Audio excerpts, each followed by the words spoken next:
Computer network में protocol का सिद्धांत एक बेहद दिलचस्प विषय है।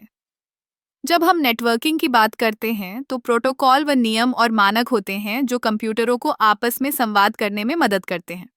सोचिए, अगर कोई भाषा ही ना हो तो हम एक दूसरे से कैसे बात करेंगे? प्रोटोकॉल उसी भाषा की तरह है जो डेटा को एक कंप्यूटर से दूसरे कंप्यूटर तक पहुंचाने में मदद करते हैं। प्रोटोकॉल के कई प्रकार हैं, जैसे कि TCP/IP, HTTP, FTP और SMTP। TCP/IP, जिसे हम इंटरनेट प्रोटोकॉल भी कहते हैं, डेटा को छोटे छोटे पैकेट्स में बांटता है। ये पैकेट्स फिर नेटवर्क के माध्यम से यात्रा करते हैं और अंत में अपने गंतव्य पर पहुंचते हैं। TCP का काम यह सुनिश्चित करना है कि डेटा सही तरीके से और बिना किसी गलती के पहुंच जाए। अब HTTP की बात करें तो यह वेब पेजों के लिए एक महत्वपूर्ण प्रोटोकॉल है। जब हम किसी वेबसाइट पर जाते हैं तो हमारा ब्राउज़र HTTP के माध्यम से सर्वर से संवाद करता है। यह प्रोटोकॉल हमें वेब पेजों को देखने की अनुमति देता है। फिर आता है FTP, जो फाइल ट्रांसफ़र प्रोटोकॉल है। इसका उपयोग फाइलों को एक कंप्यूटर से दूसरे कंप्यूटर पर भेजने के लिए किया जाता है।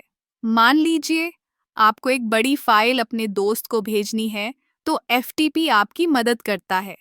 SMTP यानी simple mail transfer protocol email भेजने के लिए जिम्मेदार है। जब आप किसी को ईमेल भेजते हैं तो SMTP यह सुनिश्चित करता है कि आपका संदेश सही तरीके से उसके इनबॉक्स में पहुंचे। प्रोटोकॉल का सिद्धांत केवल तकनीकी नहीं है, बल्कि यह नेटवर्किंग की दुनिया में एक महत्वपूर्ण आधार है। यह सुनिश्चित करता है कि सभी उपकरण, चाहे वे कितने भी अलग क्यों ना हों, आपस में संवाद कर सकें। प्रोटोकॉल के बिना नेटवर्किंग की दुनिया एक अराजकता होती। सोचिए, अगर हर कोई अपनी ही भाषा में बात करता तो क्या होता? डेटा का आदान प्रदान असंभव हो जाता। इसलिए प्रोटोकॉल का सिद्धांत न केवल तकनीकी दृष्टिकोण से महत्वपूर्ण है, बल्कि यह हमें यह भी सिखाता है कि संचार के लिए एक सामान्य भाषा कितनी आवश्यक है। यह हमें एक दूसरे से जोड़ता है और हमारे डिजिटल जीवन को सुगम बनाता है।